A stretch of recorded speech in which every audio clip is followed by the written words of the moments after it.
The following content is provided under a Creative Commons license.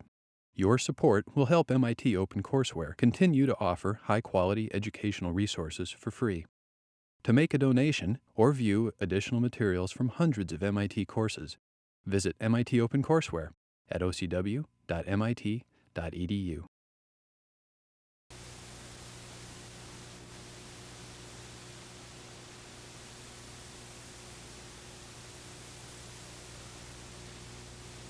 Hi.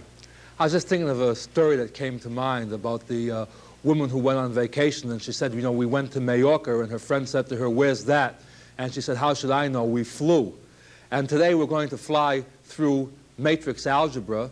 In other words, we're going to devote an entire lecture to the subject called matrix algebra, which is a rather fast pace from one point of view. From another point of view, it's a rather slow pace because hopefully by this stage in the development of our course, we're pretty well familiar with what we mean by the game of mathematics, and hence in particular, if we now try to make a structure out of matrices, we should be in pretty good position to generalize many of our earlier remarks.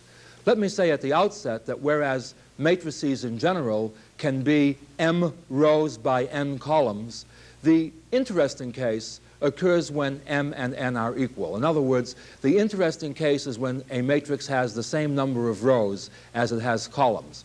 And again, using as our motivation a system of equations, the easiest way to see this is that, for example, if you have a certain number of equations and a certain number of unknowns, the really interesting case occurs when you have just as many equations as you have unknowns. For example, if you have more unknowns than equations, you usually have quite a few degrees of freedom. In other words, a far-fetched case, suppose I have one equation with 15 unknowns. Then you see I can pick 14 of the unknowns in general at random and solve for the 15th in terms of the specific choices of the 14 that I picked at random. On the other hand, if I were to have 15 equations in just one unknown, the chances are I would have some contradictions because, after all, with only one unknown, I could only impose one condition. And therefore, given 15 conditions, unless they were all equivalent conditions, I might wind up with a contradiction. So in general, the easiest way to summarize this is that when you have more unknowns than you have equations, you usually get too many answers to a problem. And if you have more equations than you have unknowns, you usually get too few answers, whereby too few you mean none. So the interesting case, as I say, is when you have the same number of unknowns as equations. Motivating matrices from this point of view, the game of matrices will be played in our course as follows. We will let the set S sub n denote the set of all n by n matrices. In other words, n could be 3, n could be 4, it could be 2, it could be 5, but whatever value we choose for n, for example, S sub 5 would be what? The set of all 5 by 5 matrices. Okay? So we're just going to deal with a general n. By the way, I should point out that these computations get kind of sticky, so we will, for illustrative purposes, usually pick examples with n equals 2 or n equals 3, just so that we can see what's going on. But the notation that we'll use is that if the matrix A is a member of S sub n, what does that mean? A belongs to S sub n means that A is an n by n matrix, which usually is written this way. And if we wish to abbreviate it, we just write what? The square brackets and A sub ij inside the brackets this way.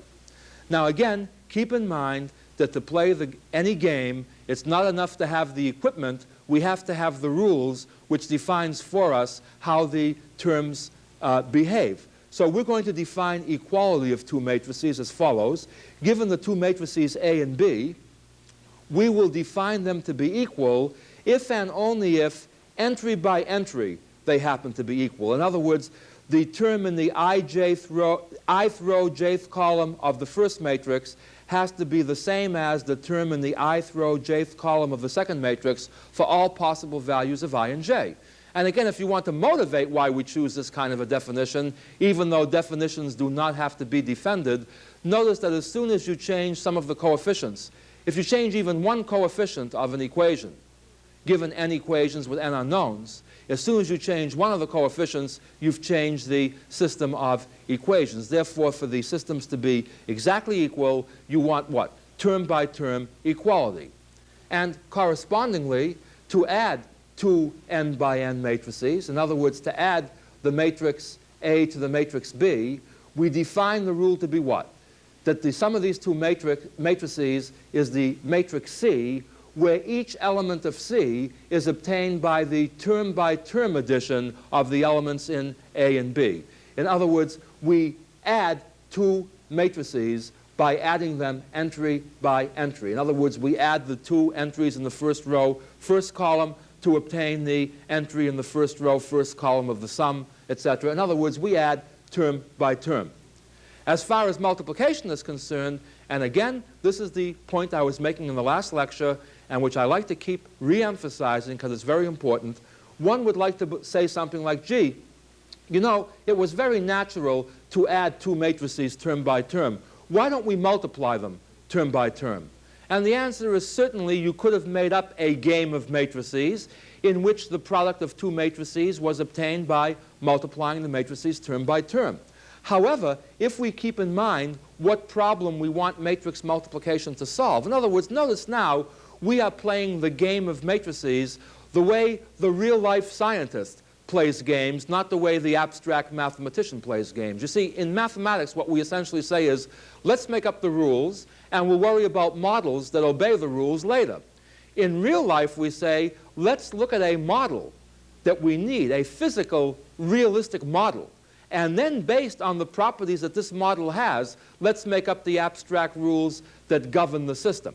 And what we saw in the last lecture was that the sensible definition of matrix multiplication in terms of the chain rule was that to multiply two matrices, to get the term in the ith row, jth column, you dot the ith row of the first matrix with the jth column of the second matrix. And the way we write that, and again, this notation may seem a little bit heavy to you, but all it does is it states symbolically what we said in words last time. What we're saying is that to dot the ith row with the jth column, notice that the ith row is always prefixed by the first subscript being I, whereas the second subscript k can run the whole gamut from 1 through n. In other words, the second subscript can denote any column you want.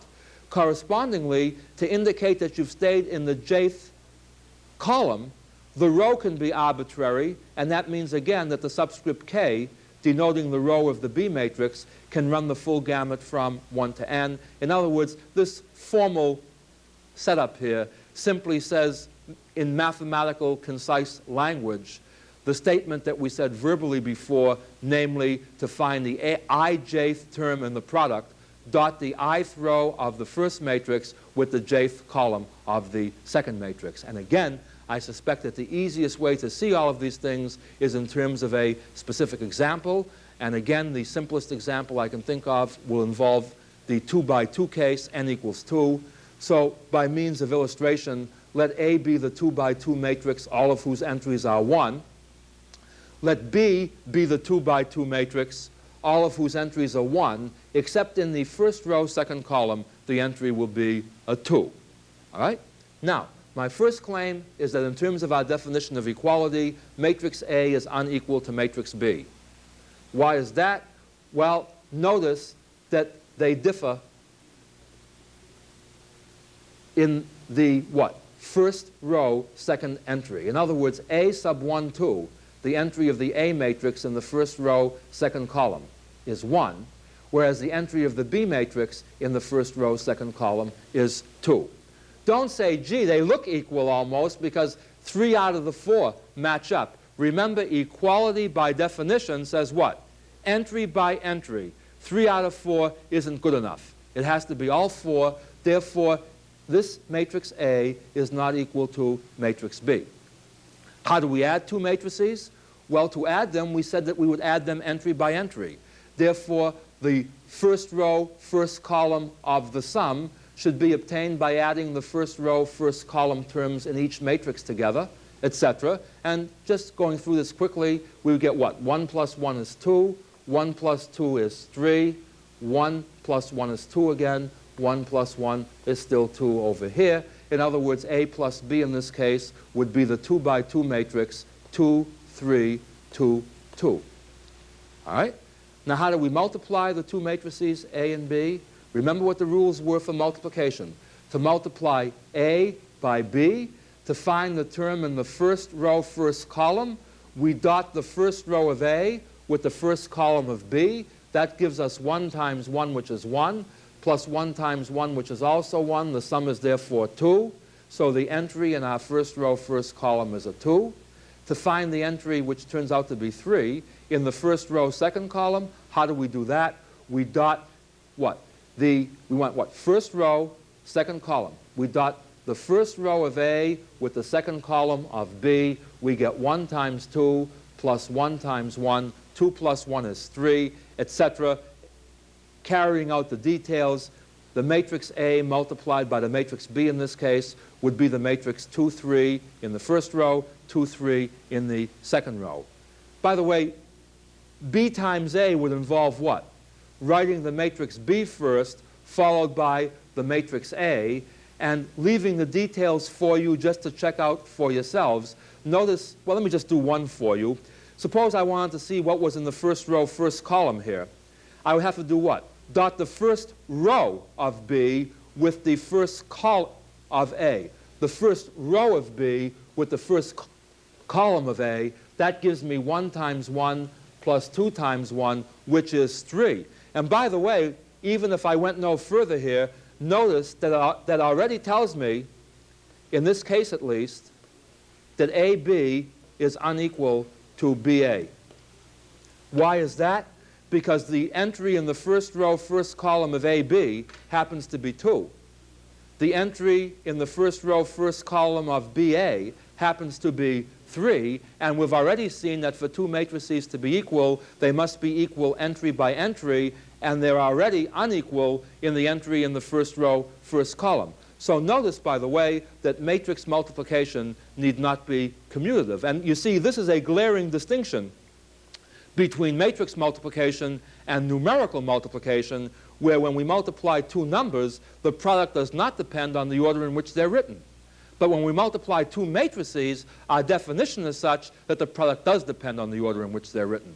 And you might say, well, isn't that an awful thing? Well, maybe it is. But notice that once we pick the definition that we want, we have to let the properties fall where they will. And by the way, it is nice to notice, and again, I will leave the details out. They are in the notes. You'll be checked on these in the exercises and the like. But the interesting point is that most of the rules of numerical arithmetic are obeyed by matrix arithmetic. And let me just go through a few of those with you, just mentioning what they are. Notice, again, the wording here. I call these properties of the game, rather than in terms of our usual game notation, the rules of the game. Notice that we sort of refer to things as being rules when you make up the game abstractly. On the other hand, when you start with a model and tell what addition, multiplication, and equality means, from these definitions, you deduce properties of the system. So the properties of the game of matrices, meaning what? The properties based on the interpretation that we're giving this in terms of the calculus course, the systems of equations. You see, there are other ways of introducing matrices. For the calculus course, we elected to do it in terms of systems of equations. But at any rate, you can check the following things out quite easily. First of all, if A and B are any two matrices, A plus B is equal to B plus A. And that follows, of course, from the fact that when you add two matrices, you add them entry by entry, and the entries happen to be numbers, and the sum of two numbers does not depend on the order in which you write the numbers. In other words, A plus B does equal B plus A. Similarly, if you add A, or if you add B plus C to A, it's the same thing as if you added C to A plus B. In other words, addition of matrices is associative. The answer does not depend on the sum, does not depend on voice inflection. A plus B plus C is the same as A plus B plus C. See, again, notice how this obeys the rules of ordinary arithmetic. Thirdly, if I define the zero matrix to be the matrix each of whose entries is 0, then I claim that if I add the zero matrix onto any matrix A, the result must still be the matrix A. And this is also a triviality to check. Namely, how do you add two matrices? You add them term by term. But every term in the 0 matrix is 0. And adding 0 onto a number doesn't change the number. Consequently, if you term by term add 0 onto the entries in A, you still have the entries in A intact. So A plus 0 is A. And finally, the rule of inverses. Namely, if A is the matrix, each of whose entries we'll call A sub ij, then if I add minus A onto A, the result will be 0, where by minus A I mean what? The matrix, each of whose entries is negative Aij. The reason being, again, that when you add two matrices, you add them term by term. Every time I add on the negative of a number to the number itself, I get the 0 number. Consequently, every entry in the sum of A and negative A will be 0, and by definition, that's the 0 matrix. Point I want to mention is to observe that with the 0 matrix defined as we've defined it, and the negative of a matrix defined as we have defined it, that the rules for matrix addition are exactly the same structurally as the rules for numerical addition, and that means that with respect to addition, we cannot distinguish matrix algebra from arithmetic algebra, numerical algebra. In fact, many of the rules of multiplication for matrices are the same as for numerical multiplication as well. Namely, one can show that if you multiply the matrix A by the product of the matrices B and C, that this is the same as multiplying A times B by the matrix C. These can be checked by longhand computation. I have you do some of these things in the exercises. Similarly, one can prove that matrix multiplication is distributive, that if you multiply a matrix by the sum of two matrices, A times B plus C is the same as A times B plus A times C. And another rule that's interesting, there is a matrix that plays the role of the number 1. And surprisingly enough, it's not the matrix all of whose entries are 1. It's the matrix all of whose entries are 1 on the main diagonal and zeros every place else. That may sound surprising. You say, gee, the 0 matrix is when I had all zeros. Why shouldn't the unit matrix be when I have all 1s? And the answer is, if we were to multiply two matrices term by term, then the unit matrix would have been all 1s. But remember, we agreed not to multiply matrices term by term. We agreed to do what? Dot the ith row of the first with the jth column of the second. And if we do that, like it or not, this is what the matrix has to look like. In other words, let me take the matrix in the 3 by 3 case, because that's complicated enough to have you see the overall picture, and simple enough so it doesn't take pages of computation. Let me take the 3 by 3 matrix, which I'll just quickly write as A, B, C, D, E, F, G, H, I, and multiply that by 1, 0, 0, 0, 1, 0, 0, 0, 1. You see, that's the matrix that has what? 1s in the main diagonal and zeros every place else. Look what happens. When I look, for example, for the term in the second row, third column, look what's going to happen. The D multiplies 0, that gives me 0. The E multiplies 0, that gives me 0. And the F multiplies 1, which gives me F. In other words, the term in the second row, third column, is going to be F, which is exactly what it should be if we claim that the product matrix is going to be the same as the first matrix. In other words, notice that this setup is such that you're going to get zeros every place but where the term in question comes up. And I don't want to go through that in too much detail for you, because I think that as you just play with this thing, you'll see it for yourself. Let me do just quickly one more. Suppose you wanted the term in the third row, second column. You see what's going to happen here? The G multiplies 0, which yields a 0. The H multiplies 1, which yields an H. And the I multiplies a 0, which yields a 0. So the dot product is just going to be H itself,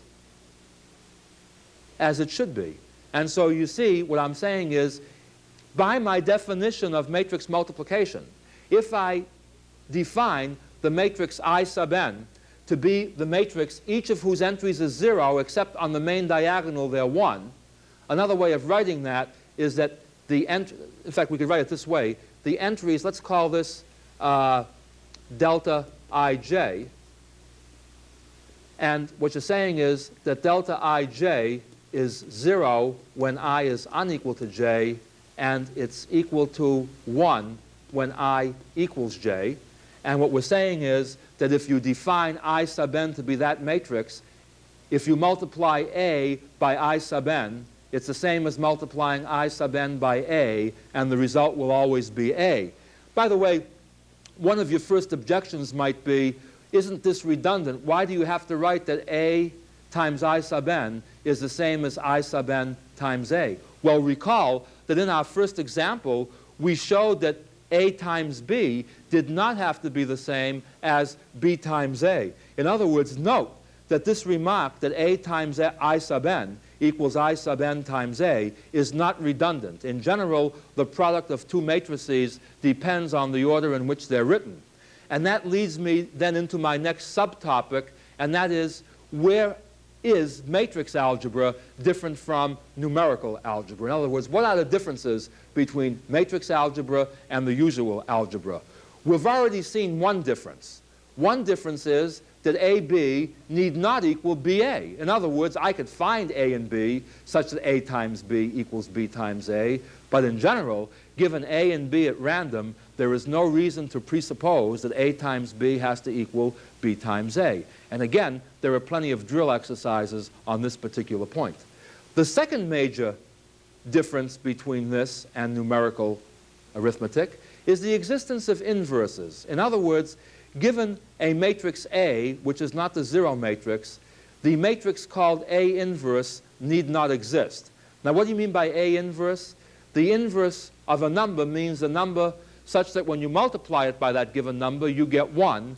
Therefore, inverse matrices would be what?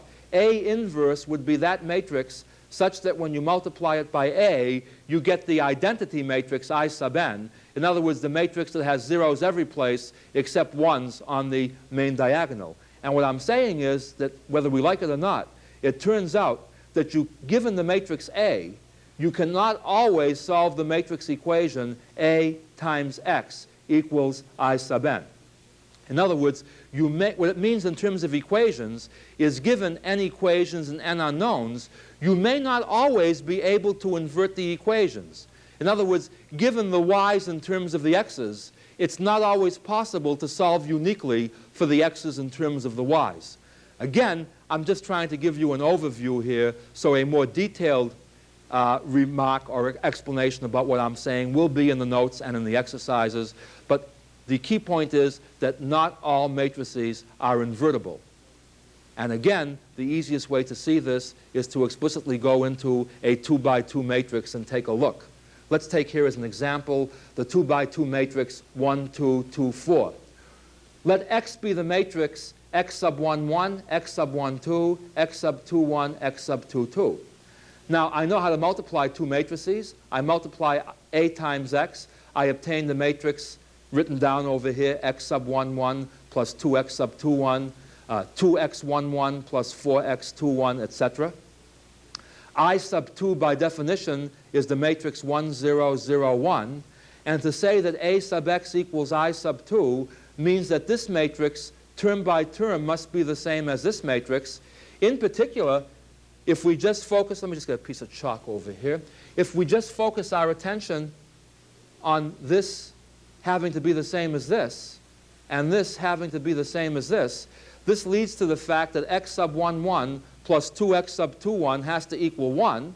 This says that 2X sub 1, 1 plus 4X sub 2, 1 has to equal 0. And I claim that right away, this shows that it's impossible for there to be numbers X1, 1 and X2, 1 that exist. Because look at, if we found two numbers, X sub 1, 1 and X sub 2, 1, that obeyed these two equations, we would have proved that 2 equals 0, which, as I told you before, is only true for small values of 0, right? No, look at, if this were true, just multiply both sides of this equation by 2. It would say what? That 2 times X sub 1, 1 plus 4 times X sub 2, 1 equals 2, but at the same time, that same quantity must equal 0. And since this is impossible, it means that this matrix does not exist. In other words, it is impossible, we've just shown it, to find numbers that I can plug in here such that when I multiply this matrix by this matrix, I get this matrix. That's the best proof that A inverse need not exist, namely what? Show one matrix A for which A inverse doesn't exist. That's all you have to do to show that an inverse doesn't have to exist. Just show one case. One counterexample is all it takes. All right? So what's the point? The point is we must beware of results which require A inverse. Well, let's think back to ordinary arithmetic. What results required the existence of an inverse? Well, for example, in ordinary arithmetic, if the product of two numbers was 0, one of the factors had to be 0. And we proved that by multiplying both sides of the equation by A inverse. Well, we don't have inverses necessarily in matrix algebra. So, for example, in matrix algebra, it's possible that the product of two matrices gives you the 0 matrix, yet neither of the two matrices itself is the 0 matrix. Or, another consequence of inverse, in matrix multiplication, it's possible that A times B can equal A times C, yet A need not be 0, nor B need equal C. In other words, we can have A times B equals A times C, even though A is not the 0 vector and B is not equal to C. Again, the beauty of an arithmetic course is that we don't have to hand wave. We can make emotional, subjective statements, but we can back them up simply by showing the existence of examples. So to illustrate my claims here, let me just do this, as I say, by means of an example. Let's take the matrix that we took in example 2. Let A be the matrix 1, 2, 2, 4. Is that the 0 matrix? No, it's not the 0 matrix. Why? Because the 0 matrix must have 0 entries every place, and this doesn't have 0 entries every place. Let's just, out of the hat, pull out the matrix 2, 2, minus 1, minus 1. And again, without going through every single detail here, if I multiply this matrix times this matrix, the result is the 0 matrix. For example, just by way of illustration, 1 times 2 is 2, 2 times minus 1 is minus 2, 2 plus minus 2 is 0. That accounts for the 0 here. If I check this whole thing through, I will find that every entry here must be 0. Therefore, I have what? Two matrices, neither of which is the 0 matrix, yet their product is the 0 matrix. All right? On the other hand, let me now take the same matrix 1, 2, 2, 4 and multiply that by another matrix that I pull out of the hat. The one I'm going to pull out of the hat is minus 2, minus 6, 1, 3. And again, just to do a quick check over here, let's check the product in the second row, second column. It's what? 2 times minus 6 is minus 12. 4 times 3 is 12. Minus 12 plus 12 is 0. In other words, this times this. Neither matrix here is the 0 matrix, yet the product is the 0 matrix. And by the way, before I make a further comment here, let me say I didn't really pull these out of the hat. I leave this as an exercise for you to do, but there are infinitely many matrices that I can multiply this matrix by and get the 0 matrix. In fact, all I have to do is make sure that the matrix I multiply this by has the property that the first row is minus twice the second row. And if you don't know how to do, if you don't know where I get that from, all I do is what? I solve, again, the matrix equation. I let x be the matrix I'm looking for. I take 1, 2, 2, 4, multiply it by x, equate it to 0, and see what conditions are imposed on my coefficients.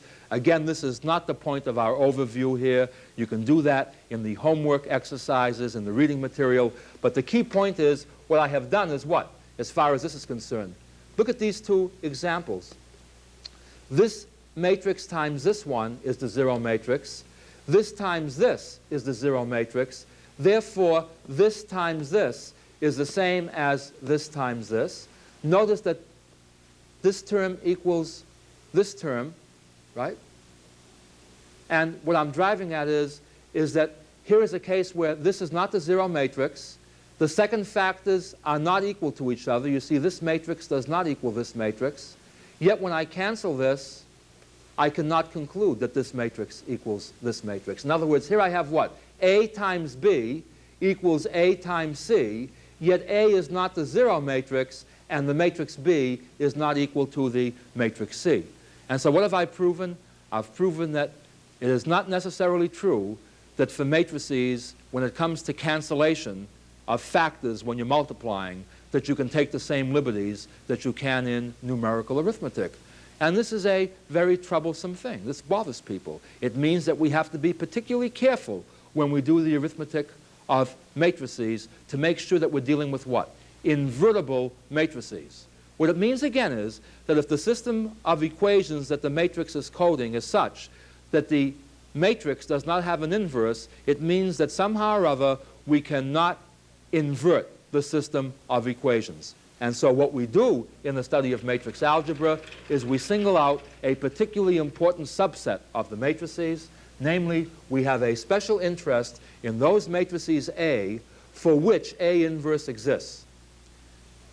And because we have that special interest, what we do is we define a matrix, give it a special name if it has an inverse. Namely, a definition is what? The matrix A is called non-singular provided A inverse exists. And what's the beauty of non-singular matrices? The beauty of non-singular matrices is that if you happen to know that you're dealing with a non-singular matrix, then you can take the same arithmetic liberties that you could with numbers. For example, let me just give you an illustration here. Suppose I know that AB equals AC, where A, B, and C are matrices. And I happen to also know that A is non-singular. In other words, that A inverse exists. I claim that with this extra piece of information, provided I know that A is non-singular, I claim that from AB equals AC, I can conclude that B equals C. Not only can I conclude it, but I can conclude it as a corollary to numerical arithmetic. Because remember, how did we prove in numerical arithmetic that you could have cancellation?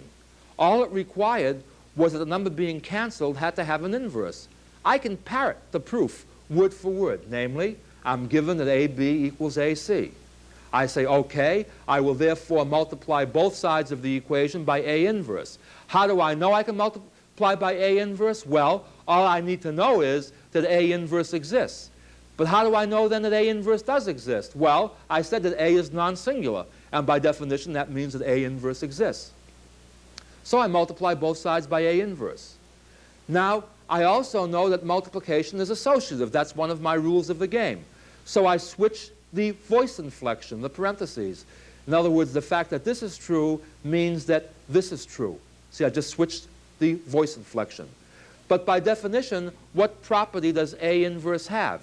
It has the property that A inverse multiplied by A gives you the identity matrix I sub n. In other words, from this statement, I can conclude that I sub n times B equals I sub n times C. But what property does I sub n have? It has the property that when it multiplies any matrix, it does not change that matrix. Therefore, I sub n times B is just B, I sub n times C is just C, and I've concluded what? That as a theorem, it follows inescapably, in other words, that if A is non-singular, then if AB equals AC, B must equal C. And this is step by step the same proof that we used for numbers, except that we had to use what? I sub n instead of 1. If we just recopy this, this is what? Structurally, we cannot distinguish the proof here from the proof that we gave in numerical arithmetic. All right? Now, the question that comes up is, how do you determine whether a matrix is non-singular or not? Are there any cute recipes? And, you know, we've already in this course, for different reasons, talked about 2-by-2 determinants and 3-by-3 determinants. Determinants get messy when you go up to higher than 3-by-3. Worse than messy, they become deceptive because the obvious recipes turn out to be false, and the correct recipes turn out to be ones that you rebel against using because somehow you're not used to them and like to believe there's a simpler way of doing it. I am going to save the precise study of determinants for a later block of material. But I just want to mention one interesting thing in terms of determinants and why determinants come up in the studies of systems of linear equations. And that is, the role of determinants is this, and more details will be supplied in a later block. The matrix A is non-singular if and only if its determinant is not 0. In other words, the existence of A inverse is equivalent to the fact that the determinant of the given matrix is not 0. Now, this is a messy proof. So I will restrict the proof to the case where n equals 2, because in the case n equals 2, it's rather easy to multiply these matrices together. For example, let's suppose I take the matrix A, B, C, D. In other words, we'll call this the matrix A. And I want to see what should I multiply that matrix by to get the identity matrix. In other words, under what conditions can I invert the matrix A, B, C, D? Well, what that means is I want to find x1, x2, y1, y2, such that when I multiply these two matrices together, I get this matrix. Now, notice what this leads to. For example, this times this is what? It's ax1 plus by1, but that must equal 1. Similarly, this times this is cx1 plus dy1, and that must equal this, which is 0. And that means what? To find x1 and y1, I have to be able to solve the system of equations ax1 plus by1 equals 1, cx1 plus dy1 equals 0. Oh, similarly, it also has to be true that when I multiply the first row by the second column, I have to get 0.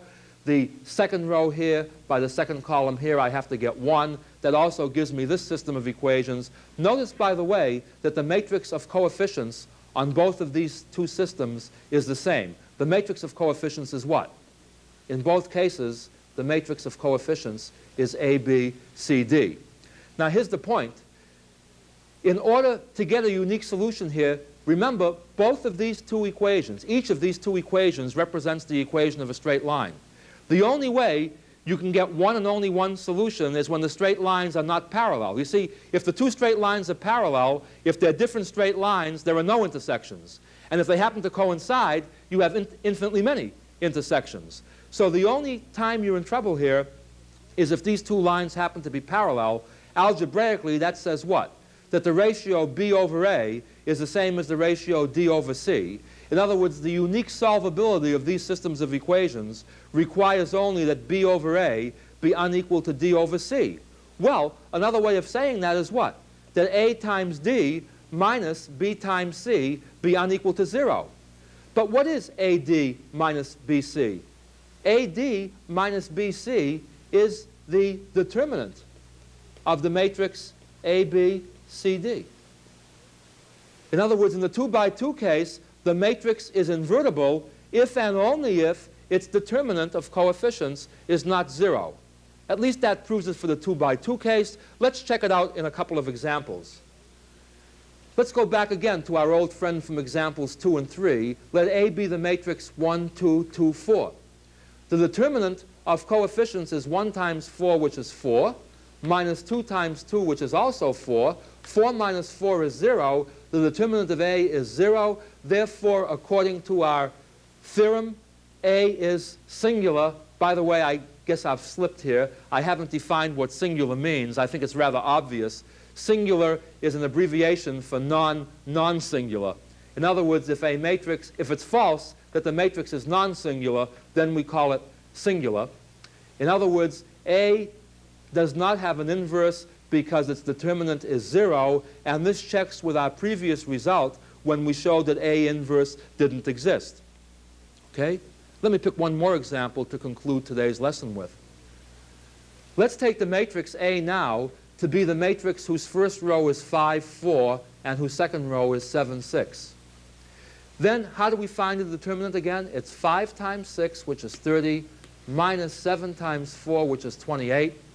30 minus 28, well, it happens to be 2, but the key factor is that it's not 0.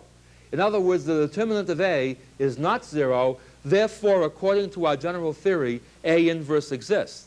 And now we come to why I have to give a second lecture on this particular topic. You see, what I have done now is I have finished matrix algebra as far as the qualitative overview is concerned. But the major problem in working with matrices, and the one which I will solve next time, is the following. If I'm given a matrix A, and I know somehow or other that its determinant is not 0, or equivalently, somebody tells me that the A inverse exists, the question is, knowing that A inverse exists, how do we actually determine the value of A inverse? You see, there's two problems here. One is, given a system of equations, say you have n equations with n unknowns, where y1 up to yn are expressed in terms of x1 up to xn, the first question is it possible to solve for the x's in terms of the y's? Now, if the answer to that question is no, we quit. But if the answer is yes, the next question, and from a practical point of view, this is often crucial, the next question is, knowing that we can solve for the x's in terms of the y's, how do we actually carry out this computation? And the matrix equivalent is this. Given the matrix A inverse need not exist. But if A inverse does exist, how do we compute it? And that will be the subject of our lecture next time, how to compute A inverse. And a corollary to this will be, how is this related to solutions of systems of n equations in n unknowns? But we'll talk more about that next time. And until next time, goodbye. Funding for the publication of this video was provided by the Gabriella and Paul Rosenbaum Foundation. Help OCW continue to provide free and open access to MIT courses by making a donation at ocw.mit.edu/donate.